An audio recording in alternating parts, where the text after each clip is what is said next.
en el barroco e ilustración veremos la vacuna de Jenner, luego hablaremos de Pasteur en el siglo XIX y en el siglo XX, como os imagináis, pues hablaremos de Fleming. ¿Cómo era la medicina y la farmacia en el Renacimiento? Que, bueno, abarca aproximadamente de 1453 a 1600. Bueno, todo el mundo sabe que el Renacimiento fue un periodo de fascinación por las novedades, es decir, fue una efervescencia.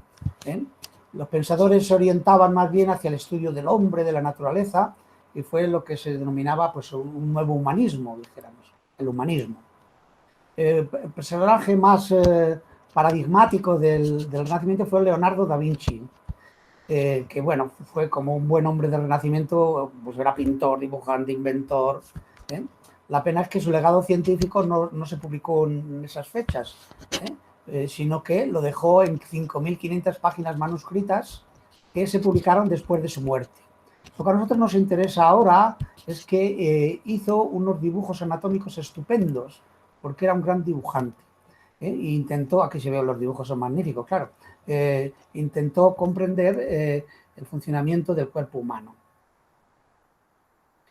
Otro médico farmacéutico de la época fue Fracastoro, en Verona, que bueno, es de los que se suelen clasificar como médicos filósofos, y bueno, pues siguió el método hipocrático y galénico, pero no fue propiamente no practicaba propiamente la medicina, sino que se dedicaba a escribir con las fuentes de los libros que tenía, claro. Escribió una obra que fue muy conocida, en la cual dio el nombre, acuñó el término de sífilis para una enfermedad que entonces se llamaba el mal francés o el mal de uvas, y él pues escribió esta obra, y sífilis sirve morbus gallicus, gallicus sería Francia, francés, el mal francés, y ahí ya acuñó este término de sífilis, que es el que ha perdurado. Él proponía que para curarlo la sífilis habría que utilizar corteza de un árbol que venía de América, que era el guayaco, en lugar de lo que estaba también en auge, que eran los mercuriales, que se aplicaban en forma de lociones, de fumigaciones, con unos braseros, etc., ¿no?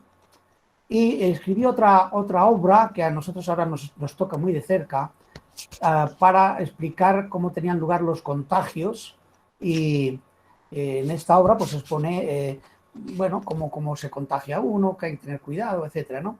Y fue un anticipo realmente de la teoría microbiana que nos llegó hasta Pasteur.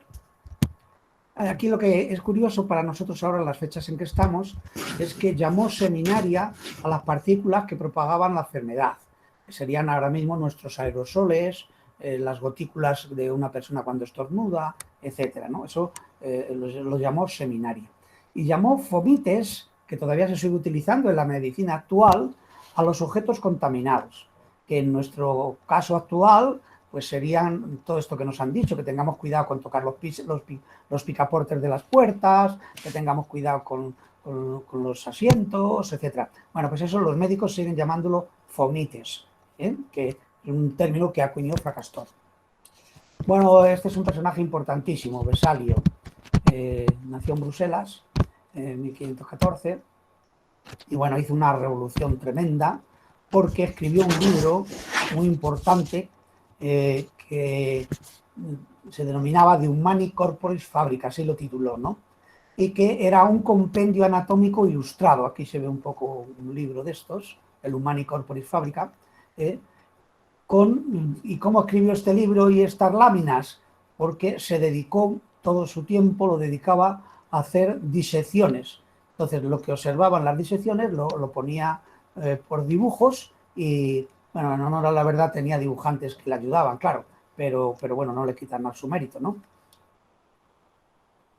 Y inició, esto es muy interesante en las facultades de medicina, inició un nuevo modelo de enseñanza, medicina, ¿no? Bueno, diciendo que tenía que ser el propio profesor y no un ayudante. Hasta esa época el ayudante era el que diseccionaba, el que hacía la disección, y el catedrático estaba en una situación superior y explicaba.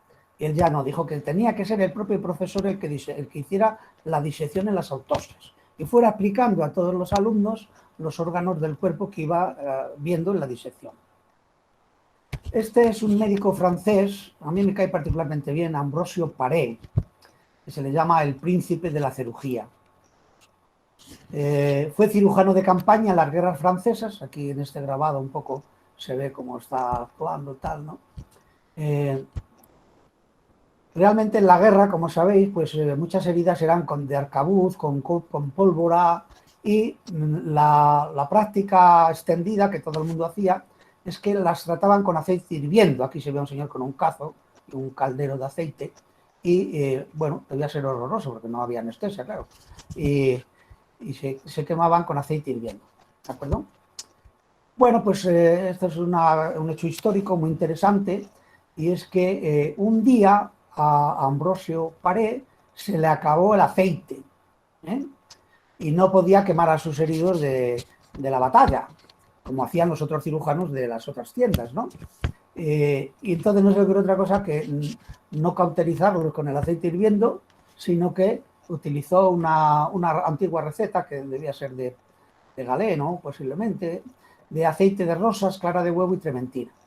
Lo que cuenta él mismo es que se fue a la cama a dormir muy preocupado, ¿no? Porque dijo, bueno, esto es un desastre, mañana cuando vaya los heridos de mis otros compañeros se van a haber curado, van a estar bien, y los míos van a estar fatal. Pero la sorpresa fue que a la mañana siguiente sus heridos estaban mejor que los tratados con aceite hirviendo. De tal manera que a partir de ese momento ya se empezó a no tratar a los heridos con aceite hirviendo. Para fortuna de los pacientes, claro, porque eso debía ser tremendo, claro. Ambrosio Paré fue realmente una persona excepcional, destacaba por su humanidad en una época en la que los tratamientos eran atroces, ¿no? Entonces él, dentro de las posibilidades, trataba de ser muy humano. Ayudaba al necesitado sin hacer distinciones entre personas, de tal manera que ayudaba también o sea, operaba a los pobres, a los ricos, a todos. Es una idea muy bonita, claro. Y diseñó aparatos ortopédicos y prótesis para las manos, los brazos, porque claro, en la guerra y en el frente, pues mucha gente pues, quedaba sin la mano, quedaba sin el pie, y él se le considera el padre de la ortopedia, ¿eh? Y fue el que por primera vez fue capaz de curar una fractura abierta sin tener que amputar la extremidad, ¿eh? Antes las fracturas abiertas pues amputaban. Bueno, este fue otro personaje interesantísimo que causó un revuelo en el Renacimiento tremendo, que es Paracelso. Había nacido en Suiza en 1493. Su nombre realmente no era Paracelso, era Theophrastus Bombastus, pero se autodenominó Paracelso realmente para indicar que él superaba al gran Celso, que lo vimos el otro martes, este médico romano Celso, y que superaba incluso al propio Galeno. Entonces él gustaba de ser llamado Paracelso, es decir, mejor que Celso. No deja de ser una vanidad, claro, pero bueno, realmente se le conoce como Paracelso. Claro, en esta idea revolucionaria se enfrentó a la teoría de los humores de Galeno, dio más importancia a los principios de los alquimistas. Los alquimistas hablaban más bien de azufre, mercurio y sal, y que los seres vivos estaban formados por azufre, mercurio y sal. Y la salud dependería de estos tres componentes, ¿eh? Y las enfermedades serían un desajuste del azufre, del mercurio y de la sal. Realmente hoy nos sería difícil entender, con los parámetros actuales, entender a Paracelso, pero ya decíamos el otro día que hay que situarse en la época. El Renacimiento fue una época efervescente, muy distinta a nuestros parámetros actuales. De tal manera que Paracelso fue un hombre típico del Renacimiento, mitad tradicional y mitad revolucionario. Era muy religioso, era muy caritativo con sus enfermos, no cobraba a los pobres y cobraba a los ricos. Se decía una cosa muy graciosa que he leído, que dormía con las espuelas puestas, por si le llamaba algún enfermo. Ya tiene realmente un espíritu caritativo eso, ¿no? Dormía con las espuelas puestas. Pero de alguna manera fue mitad revolucionario, era polémico, polemizaba con los médicos de las facultades, de medicina, y novedoso. Realmente fue un adelantado de su tiempo, un hombre típico del Renacimiento. Esta fue su gran aportación, introdujo los medicamentos químicos en medicina y defendía que el organismo funcionaba como un laboratorio de química. y que se denominó a esta tendencia, a esta teoría, se la denominó iatroquímica. Alguien podría pensar que, bueno, que fue como un adelanto, no del todo cierto, pero bueno, podríamos pensarlo un poco así, fue como un adelanto de la bioquímica actual, ¿de acuerdo? Sabéis que muchos de los procesos que tienen lugar en el organismo, aparte de ser celulares, son bioquímicos. Pero bueno, esto sería más largo de discutirlo. Bueno, él para la sífilis se optó por el mercurio. En vez de la corteza de guayaco americano, pues se empleaba mercurio, ¿eh? Tanto por vía oral como por vía dérmica, con fumigaciones, etc. Y para muchas enfermedades se utilizaba antimonio, azufre, arsénico, lo cual era una osadía dada la toxicidad de estos metales.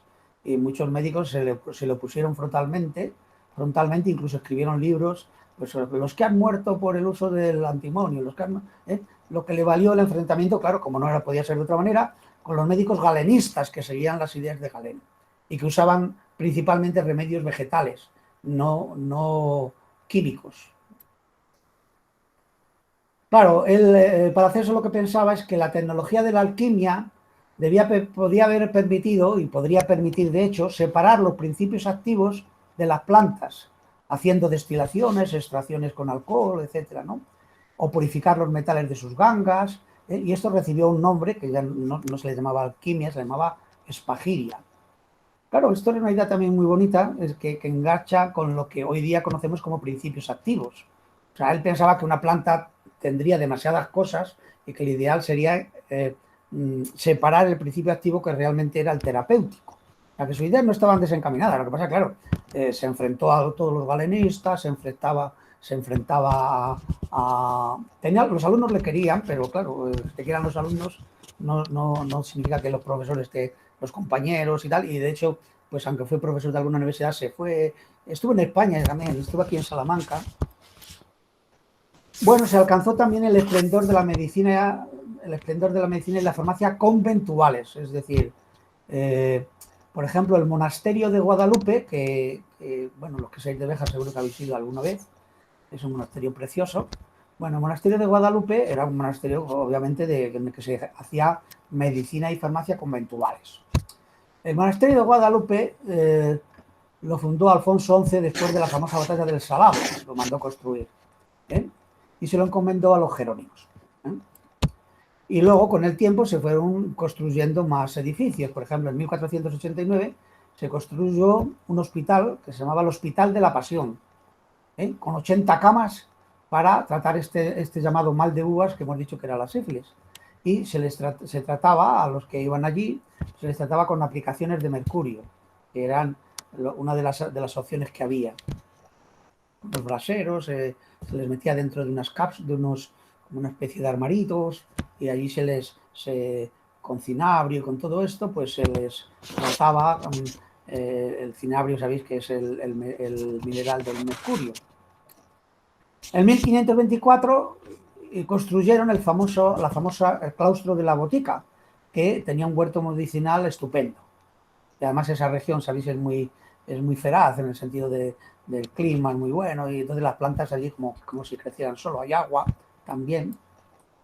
Y el monasterio hacía también de escuela de farmacia y de medicina, y los monjes hacían autopsias, porque ya en el catolicismo, en el siglo XV, ya se había permitido el hacer autopsias para detectar las causas de las enfermedades y para enseñar a los médicos. Y fue un sitio muy considerado donde venían a aprender muchos médicos a este monasterio de Guadalupe. Esta es una idea muy bonita, es que empezaron a venir remedios de América. El guayaco es un árbol y su corteza, la resina, se utilizaba para tratar la sífilis, como hemos visto, en lugar de los mercuriales de Paracelso, que eran más agresivos. Bueno, realmente, como todo esto que venía de América también pues quedaba un poco a que muchos banqueros y muchos comerciantes pues comerciaban con ello, en este caso unos banqueros alemanes, los banqueros Fugger, que tenían el monopolio del guayaco. Esto es muy bonito también, es que vinieron bálsamos de América. Por ejemplo, el bálsamo de Guaconás. Y es que los nativos de la isla La Española, que es, como sabéis, sería hoy la República Dominicana, hacían un bálsamo cociendo trozos del árbol guaconás en agua, lo cocían y lo dejaban luego ya que quedara denso y obtenían un aceite que usaban para cicatrizar heridas, ¿de acuerdo? Y fue comercializado por Villasante, que lo exportaba a Sevilla y de Sevilla pues a toda Europa. Otro bálsamo muy famoso fue el bálsamo del Perú. Realmente se llamaba del Perú porque se importaba desde Perú, pero realmente los árboles estaban más en la zona del Salvador. Se utilizaba como antiséptico para curar heridas, úlceras, etcétera, ¿no? Y se obtenía de un árbol que se llamaba el árbol Myrocilon balsamum. Aquí sería un poco pues el bálsamo. Hay otra variante que se llama el bálsamo de Tolú, que es de una especie parecida a la del Myrocilum balsamum. Esta es Myrocilum toluífera. Vinieron otros medicamentos del Nuevo Mundo, como fue la coca. La coca, hoy día se sabe que sus hojas contienen cocaína, que es un alcaloide semejante al té y al café, de tal manera que la gente pues lo tomaba un poco como un estimulante, como tomamos el café. Mascaban las hojas, claro. Claro, aquí hay que tener un dato, y es que la cocaína que hay en las hojas de coca, que se mascaba por los nativos, está entre el 0,5 y el 1%. Es una cantidad mínima que no tiene nada que ver con la droga concentrada, con lo que conocemos hoy como droga cocaína. De tal manera que las hojas tienen muy poquita cocaína. El curare también vino de América. El curare describe venenos vegetales que usaban los indios en sus cerbatanas para impregnar las flechas y causaban parálisis progresiva a los animales que disparaban y los cazaban. Y claro, se empezó a usar como anestésico debido hoy se sabe, claro, que es anestésico porque tiene un alto contenido en un principio activo que se llama el tubo de las flechas de los indios, curarina, del curare, tubo curarina. De todas maneras, las plantas que vinieron, aunque fueron importantes, defraudaron un poco. Sin embargo, lo que debemos estar muy agradecidos es a todos los alimentos que vinieron del Nuevo Mundo, porque vino la patata, el tomate, el maíz, las guindillas, los pimientos, judías, alubias, aguacate, papaya. Bueno, y esto fue una gran cosa que nos llegó, claro. El chocolate, el cacao, las semillas de un árbol que se llama cacaotero, que bueno, luego se le procesa y se hace estos chocolates tan ricos y tal, ¿no? Pero realmente las semillas son un poco amargas. El tabaco vino también de América, incluso se llegó a pensar que era un buen medicamento y se vendía en las farmacias y tal. Bueno, hoy día pues es al contrario, se piensa que eso es nocivo, cacahuetes, etc. Bueno, Nicolás Monardes fue un médico y comerciante que realmente no viajó a América a ver las plantas in situ, sino que estuvo siempre en Sevilla, que tampoco estaba mal, porque era el puerto de entrada del viejo mundo a Europa, ¿no? O sea, de entrada al viejo mundo de lo que se llamaban entonces las Indias Occidentales, de América, ¿no? Entonces él, como estaba en Sevilla, pues veía todo lo que llegaba, las plantas que llegaban, etcétera, y se hizo un huerto. Cultivó en su huerto todas estas plantas americanas y cultivó el guayaco, la pimienta, el tabaco, etcétera, ¿no? Que Sevilla también tiene un clima muy benigno. Y tuvo el mérito de familiarizar a los europeos con la piña, el maíz, la coca, la zarzaparrilla. Y escribió un libro que tuvo mucha trascendencia y que fue traducido a muchos idiomas, que fue Historia medicinal de las cosas que se traen de nuestras Indias occidentales, que era como se llamaba. Comerciaba con el guayaco porque además de un buen médico era un buen comerciante. Comerciaba con el guayaco, los bálsamos estos que hemos dicho, la cochinilla, etcétera, que según llegaban al puerto de Sevilla, pues él comerciaba con ello. Parece ser en su descrédito que comerciaba con esclavos africanos que enviaba al Nuevo Mundo. Es decir, que del paso que comerciaba con plantas medicinales, parece ser, no sé, esto habría que cotejar bibliotecas y tal, a ver si es totalmente cierto, ¿no? Pero parece ser que sí, que comerciaba con esclavos africanos que los enviaba al Nuevo Mundo. Y este médico fue todo lo contrario, es Francisco Hernández. Este es el médico científico, que muy diferente a lo que acabamos de ver de Monardes. Este se fue a explorar personalmente la flora medicinal americana y se estuvo allí muchos años, por orden de Felipe II. Felipe II le mandó con la idea de decir, bueno, a ver si podemos encontrar nuevas plantas americanas y no podemos depender tanto de muchas plantas que venían de Venecia, de la India y de todo esto, ¿no? Especias. Y su obra manuscrita podríamos denominarla Tesoro de las cosas medicinales de la Nueva España, que en esta obra él describía 400 plantas mexicanas. El problema es que esa obra manuscrita era tan tremendamente grande que hacía muy difícil de publicarlo. Felipe II quedó descontento de este exceso de celo de Francisco Hernández porque se excedió haciendo un estudio botánico perfeccionista, y Felipe II lo que quería era algo más tangible, más práctico, que se pudiera aplicar. Y el material que trajo, era tan voluminoso que no era fácil de publicar, claro. Todavía se encontrarán muchos manuscritos suyos que no se han publicado. Lo único que se hizo fue publicar una versión resumida, los 4 libros de naturaleza y virtudes de las plantas y animales que vienen de América, de Nueva España. Como veis, el científico, el pobre, pues al final casi ni ganó dinero, ni el afecto de Felipe II y tal, en parte por perfeccionismo, ¿sí? Porque era un buen científico. Y por eso pasamos al barroco. El barroco, bueno, como sabéis, surge la llamada revolución científica con Francis Bacon, Galilea, Kepler, Descartes, Newton, en los que se apuesta por el método empírico, más que por el método teórico que procedía de Aristóteles, de la lógica de Aristóteles, etc. Entonces Francis Bacon dice que lo que vale es la experiencia, que hay que verlo, etc., ¿no? Y Descartes lo da un envoltorio filosófico, y Newton pues hace toda la mecánica de Newton.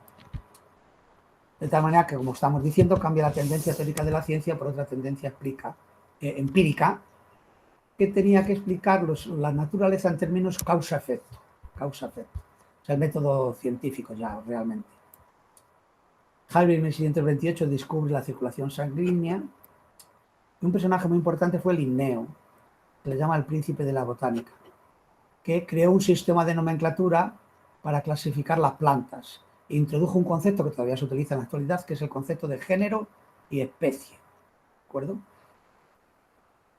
Medicamentos en el barroco. Bueno, pues se seguían utilizando muchos remedios del Renacimiento.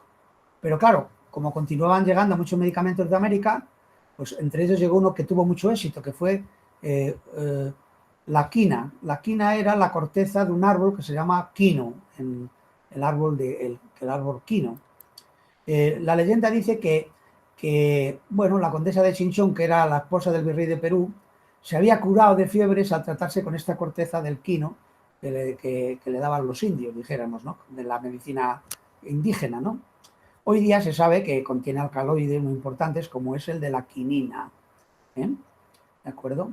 Realmente esto suena más a leyenda, y en la realidad fueron los jesuitas, en sus famosas misiones de Paraguay, Uruguay, todo esto, que observaron su uso en los indígenas. O sea, vieron que los indígenas se curaban las fiebres, ellos dicen tiritonas, se las curaban con esta corteza, con la corteza del quino.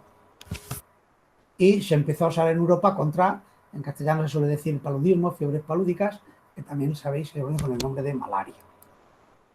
Siguieron llegando medicamentos como la ipecacuana, que es una tintura, es un arbusto realmente que procede del Brasil, y cuando se hace una tintura con alcohol se extraen unos principios activos que son la emetina, la cefalina, la psicotrina, que son alcaloides de gran efecto expectorante, vomitivo, y bueno, los indígenas lo utilizarían como expectorante contra la diarrea. En esta época se dio un fenómeno muy curioso que luego se prohibió, pero en esta época empezaron a existir muchos medicamentos secretos. Los inventaba un señor, no decía a nadie de qué estaba formado, pero lo vendían en las plazas y tal, y tenía mucha aceptación popular. Por ejemplo, los orvietano, se vendían en las plazas y mercados, aquí se ve a un señor vendiéndolo, y que prácticamente lo curaba todo. La gota, la peste, la viruela, eran un poco como panaceas. Lo que pasa que, como tampoco había grandes cosas, pues tenían éxito. El elixir de Garús también tuvo mucho éxito. Era un extracto alcohólico de mirra, vainilla, azafrán, canela. Se utilizaba también como panacea, como tónico. Los polvos de Dover también fueron muy conocidos, preparados de esa planta que hemos dicho antes, la ipecacuana y opio. Se utilizaba para tranquilizarse, para dormir, etc. Esto es muy interesante que lo veamos, porque es de cultura general, ¿no? Qué utensilios se utilizaban en las boticas de entonces. Se utilizaban ya los arbarelos, las orzas, las copas, utilizaban estos tan simpáticos que son los botijos para jarabes, y unas cajas de madera muy bonitas que estaban decoradas, donde se guardaban principalmente las plantas. Esto ya posiblemente lo habéis visto algunos en algunas farmacias, ¿no? Bueno, este es un detalle muy curioso que a mí me llama mucho la atención.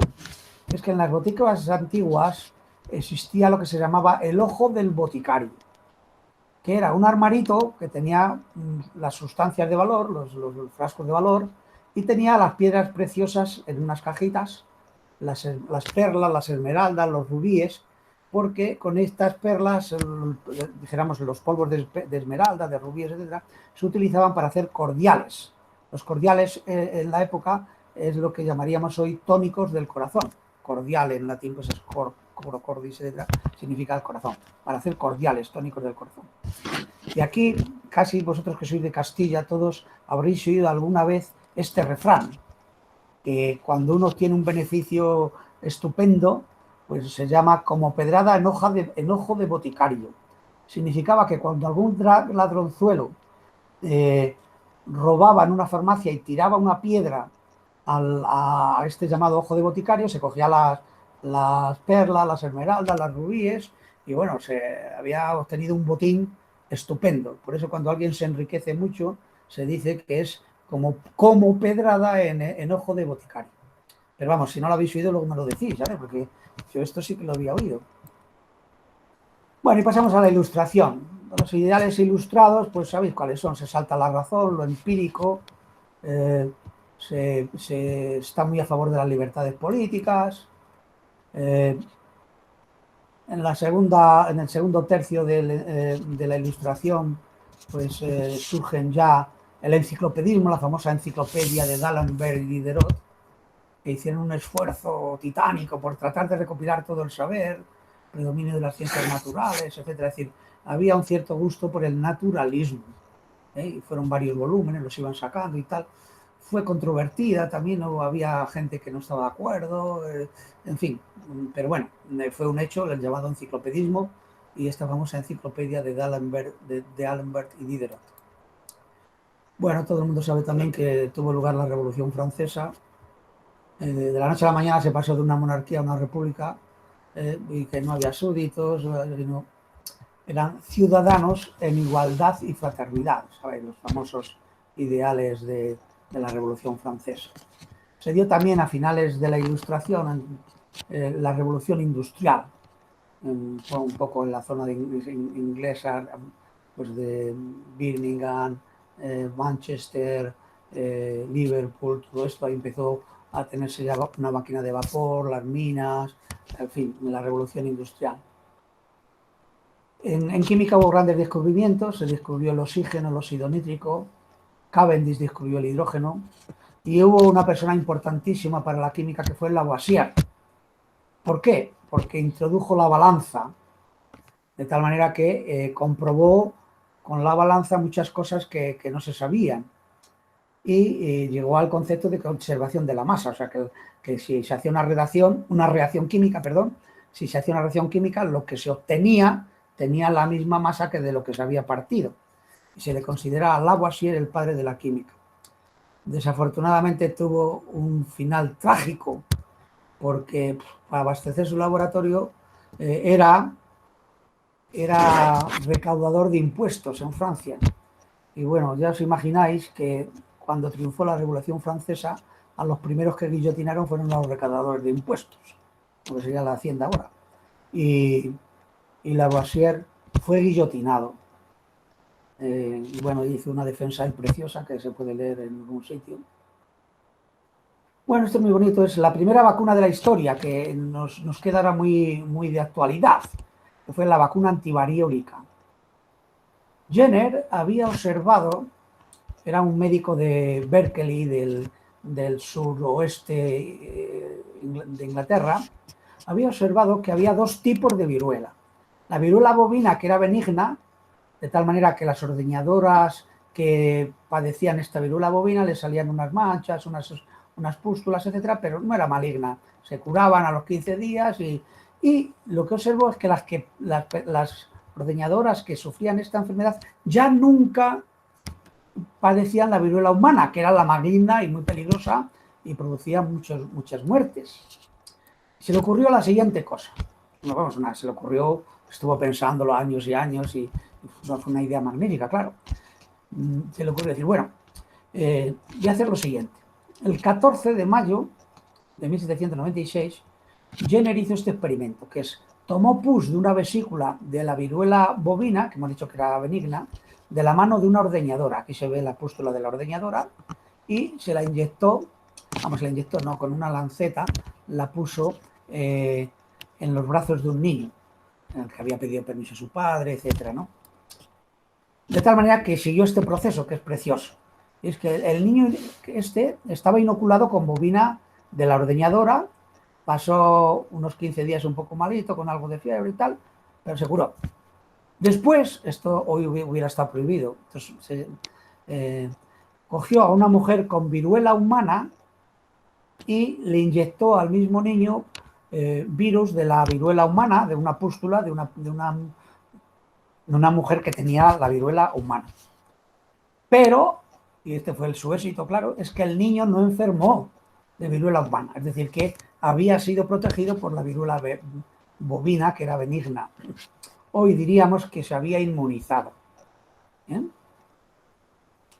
Pasteur asignó el término vacuna, del inglés vaca, perdón, del latín vaca, en latín vaca no, en inglés el vaca no es vaca, es cow. Vaca en latín sí que es, y Pasteur dijo que en honor a Jenner se deberían llamar vacuna, y acuñó el término vacuna. Aquí hubo una gesta realmente que honra a España, que fue la aspiración filantrópica de Balmis.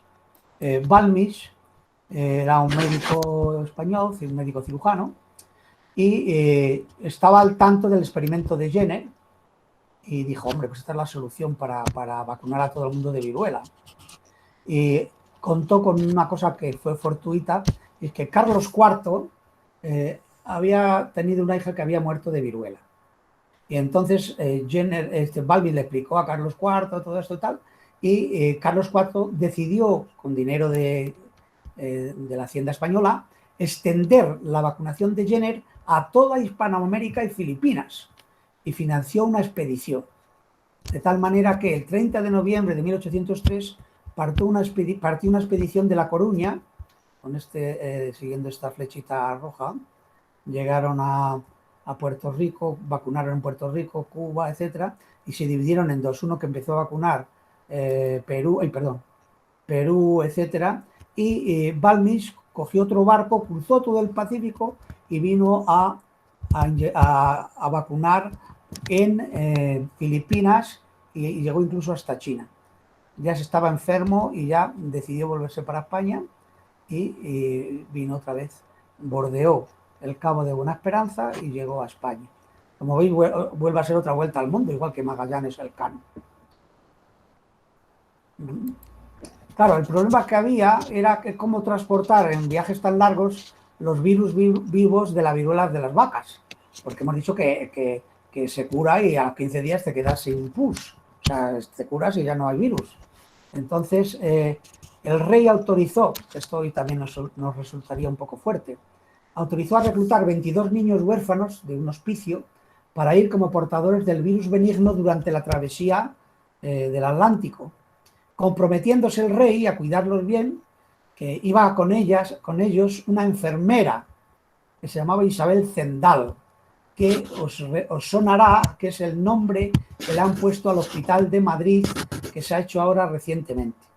Pues ese nombre que le han puesto se debe a Isabel Zendal, que era la enfermera que iba en la travesía. El método era el siguiente: se inyectaba la viruela de las vacas, la benigna, a 2 niños. A los 15 días se habían curado, con lo cual al 10º día lo que hacía es que se pasaba, se inyectaba otra vez con un bisturí o con una jeringuilla, se pasaba a otros 2 niños, luego otros 2 niños y así sucesivamente. Porque si te los dejabas curar, pues ya te habías quedado sin virus activos, Así hasta que llegaron a Puerto Rico, Cuba, etcétera, y allí tuvo que reclutar más niños, claro, porque estos ya se habían curado todos. Bueno, es una cosa que ha estado ahora mucho en el candelero, un poco de litigio, que es la llamada homeopatía, que lo habréis visto en las farmacias, etcétera, ¿no? Bueno, esta fue una idea de Hahnemann, que es que lo similar cura lo similar. En vez de lo similar cura lo contrario, cura lo contrario, que era la idea de Galeno. O sea, pues lo frío hay que curarlo con calor, dijéramos. Pues Hahnemann pensó que no, que una sustancia que causa los síntomas de una enfermedad en personas sanas curaría lo mismo, curaría en personas enfermas. Lo similar cura lo similar. El único problema es que se creó una controversia porque las preparaciones que hacía Hahnemann eran muy diluidas. Entonces hacía una tintura de una planta madre, la diluía 10 hasta 1 litro, luego otros 10 hasta 1 litro, 10 hasta 1 litro y así sucesivamente. De tal manera que al final, en la última dilución, pues la sustancia de la planta quedaba diluida 100 millones de veces. Entonces, con esas diluciones tan grandes, lo que se hacía es, con la última dilución, se impregnaban píldoras de lactosa y, por ejemplo, una disolución que se llama 12C, pues habría una sola molécula de sustancia. Claro, una molécula de sustancia, los científicos pensaron que eso no podía actuar nada. Y hoy día se piensa que es un efecto placebo. Las técnicas homeopáticas. Está muy en litigio. El siglo XIX supuso una revolución verdadera en la medicina y la farmacia. El primero fue Semmelweis con el llamado lavado de manos. Semmelweis era un médico húngaro que había observado lo llaman el salvador de las madres porque se dio cuenta que la fiebre puerperal que sufrían las madres posparto, que se debía a una bacteria, claro, pero en esa época no se sabía, claro, podía evitarse si los médicos se lavaban muy bien las manos con hipoclorito de calcio antes de atender un parto. De tal manera que aquí se ve en una maternidad, se ve a todos los médicos pues lavándose las manos, etc. Y tuvo mucho éxito, rebajó muchísimo la mortalidad. Pero, por envidia de sus colegas, porque claro, era como decir a los médicos que eran unos sucios un poco, que no se lavaban bien las manos, cuando realmente la realidad es que tenían bacterias en las manos, porque muchos solían venir de autopsias, muchos médicos venían de la autopsia a la maternidad. Bueno, esto creó algo de envidias y al final el pobre se exilió a Hungría, se exilió a su país de origen. Así que a todos ahora que estamos muy obsesionados con el lavado de manos, con la enfermedad de COVID-19, pues sabemos que se debe a Semmelweis. Bueno, otro granito es descubrir que la mayoría de las enfermedades, muchas enfermedades eran causadas por microorganismos. Y esta gran idea se debió a Pasteur. Pasteur hizo 2 demostraciones preciosas que pues, dejaron fuera de duda que había microorganismos que causaban las enfermedades. Hizo una demostración para ver una vacuna que él estaba trabajando, que era la vacuna contra el carbunco. El carbunco era una enfermedad que se daba en los pastores, en la gente de ganado, y que estaba generada por una bacteria que es el Bacillus anthracis. Entonces él lo que hacía era debilitaba los microorganismos y eso lo consideraba que iba a vacunar al ganado. Y hizo, no voy a decir que una apuesta, pero un reto con otros. Los médicos no le creían, claro. Y hizo un experimento con mucha gente, público y todo. En un redil puso ovejas a las que le inyectó la vacuna. En otro redil puso ovejas que no se les puso la vacuna. luego se les inyectó el Bacillus anthracis del carbunco y las que habían sido vacunadas sobrevivieron y las otras murieron. Esto le dio un gran prestigio. Y otra cosa también que es muy conocida y que le dio mucho prestigio es que un pastor de 9 años le había mordido un perro rabioso, que entonces era una enfermedad mortal. Y la madre, pues muy preocupada, pues, sabía que existía Pasteur, etc., y lo llevó corriendo a Pasteur. Pasteur dudaba, no sabía. ¿Vale? El caso es que Aplicar se animó a aplicar al niño la vacuna antirrábica que le estaba trabajando en esos días y que lo obtenía con médula espinal seca de un conejo con rabia. Le inyectó una inyección durante 2 semanas y el niño sobrevivió. También le dio mucho prestigio. Otro microbiólogo muy famoso de la época fue Robert Koch, que descubrió el bacilo que se llama, lleva su nombre, el bacilo de Koch, que es el que causa la tuberculosis. Y en 1883 descubrió también otro bacilo, que no tienen estas formas como de bastoncitos, por ahí el nombre de bacilo, el bacilo del cólera. También le dio un prestigio tremendo. Bueno, realmente Koch utilizó el método científico, y lo demostró perfectamente, ¿no? Bueno, el siglo XIX, el otro gran hito importante es que los farmacéuticos y los químicos empiezan a aislar los principios activos de las plantas en el laboratorio. Entonces, la morfina, por ejemplo, la aisló Serturner en 1805. La quinina, del árbol de la quina, la aislaron por primera vez Pellicer y Caventou, dos farmacéuticos, en 1818.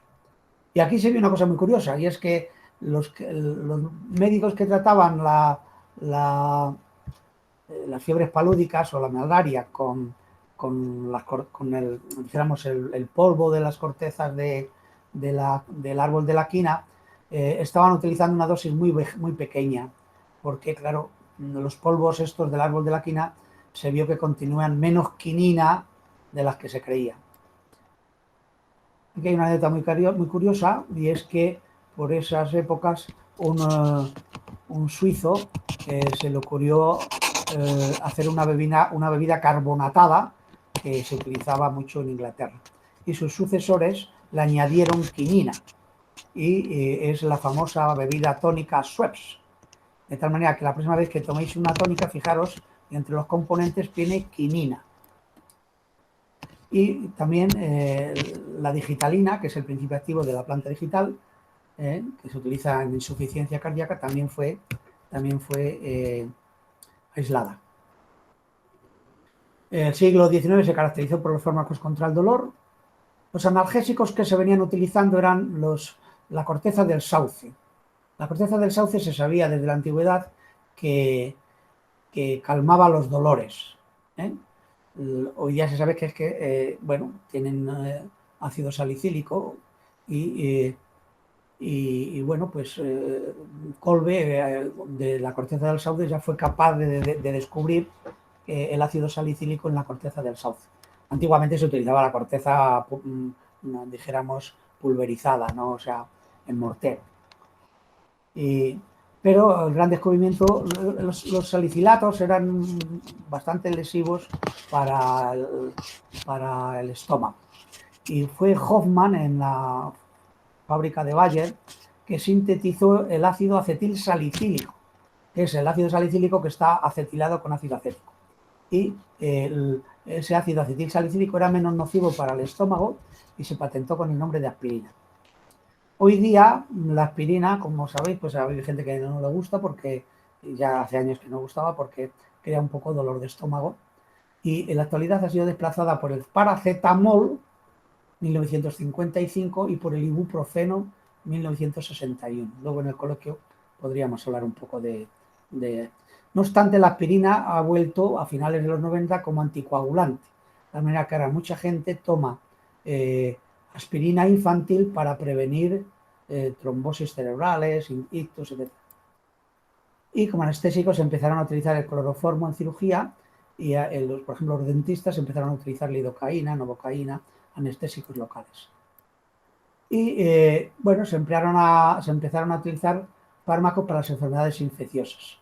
Paleurig obtuvo el Salvarsan, que es salvación por arsénico, es lo que significa, para curar la sífilis, y tuvo mucho éxito. Y Bayer había sintetizado un derivado de la sulfamida de color rojo que se le llamó prontosil rojo, pero que no era activo in vivo, es decir, no curaba las infecciones. Pero Don Mag, haciendo experimentos con animales, se dio cuenta que realmente el prontosil sí que no era antibacteriano in vitro, o sea, bueno, pues con determinados cultivos y determinados... pero sí que lo era in vivo, de tal manera que esto se debía a que in vivo el prontosil se metabolizaba a la sulfanilamida, perdón, que esa sí que ya era antibacteriana y se empezó a comercializar el prontosil para uso como medicamento contra las infecciones. Y en esa época empezaron a sintetizarse muchos derivados que se llamaron las sulfamidas, algunos de los cuales posiblemente lo conoceréis vosotros, lo habréis utilizado. Yo de niño recuerdo que alguna vez me aplicaron sulfatiazol en las heridas en la piel. Y hay otros que se sintetizaron en la época, pero el gran éxito vino con el descubrimiento de los antibióticos, que todo el mundo sabe, ¿no? Que fue Alexander Fleming. Se dio cuenta que unos cultivos que tenía con Staphylococcus, cuando se contaminaron con un moho penicillium, se inhibió el crecimiento de las bacterias. Y de ahí el nombre de penicilina, porque el moho se caracterizó como un penicillium notatum, me parece que se llamaba. Claro, el problema era que había que obtener grandes cantidades de penicilina. Y eso se hizo bueno, el 12 de febrero del 41 se trató el primer paciente con mucho éxito, estaba moribundo, le inyectaron penicilina y curó. A los 2 o 3 días estaba mucho mejor. El problema era producir grandes cantidades de penicilina, claro, este era el problema. Esto se debió a Florey Hardy en Estados Unidos, les dieron muchas ayudas económicas y lo consiguieron probando distintas cepas de penicillium. Tuvieron una cepa que producía mucha cantidad de antibiótico. Y esto fue fue providencial en la Segunda Guerra Mundial. Y aquí está este cartel tan bonito que dice: gracias a la penicilina, él volverá a casa. Porque en 1943 ya se produjo a gran escala en Estados Unidos la penicilina y había suficiente para tratar a todos los heridos de los ejércitos aliados que invadieron en Normandía para entrar en Europa. Aparecieron nuevos antibióticos, algunos os eran muy familiares, la benzetacina, que era el famoso benzetacil, el clamosil, que todos hemos usado, el uritapen, la streptomicina. Luego, pues antibióticos bacteriostáticos son los que no, las bactericidas son los que matan las bacterias y los bactericidas son los que no las dejan crecer, dijéramos, ¿no? Y están pues la tetraciclina, la eritromicina. Y luego ya pues vino en el siglo XX la explosión de los nuevos fármacos. La heparina se está utilizando muchísimo, incluso ahora en el COVID casi todos los enfermos están heparinizados para evitar trombos. El trombocid, que lo habréis oído también mucho, se utilizaba para las varices. Se descubrió que el colesterol era el responsable de la aterosclerosis. Y se descubrió por primera vez el clorfibrato en 1962 para evitar la síntesis del colesterol. Hoy se utilizan también las estatinas, etc., ¿no? Se inventaron los antihipertensivos, por ejemplo, la clorotiazida es un diurético que se utiliza todavía, creo. Antidiabético, la metformina, esta sí tengo ciencia cierta que se está utilizando todavía. Y los tranquilizantes, ya fue en los años 60 y 70 se sintetizó el diazepam contra la ansiedad, es el famoso Valium, y el lorazepam, que es el famoso Orfidal, que algunas personas toman para dormir, porque te padecen insomnio. Esto hay que decir, aprovecho para decirlo, que deben usarse muy poco tiempo porque crean dependencia. Bueno, en la hoja que les distribuí estaban la bibliografía, por si alguien quiere leer o ver algo. Son libros raros a veces. Por ejemplo, si a alguien le gusta la botánica, las boticas conventuales, pues tiene este libro, que este sí que está en venta todavía, Boticas monásticas, cartujanas y conventuales en España. Los demás algunas veces son libros que son de anticuario.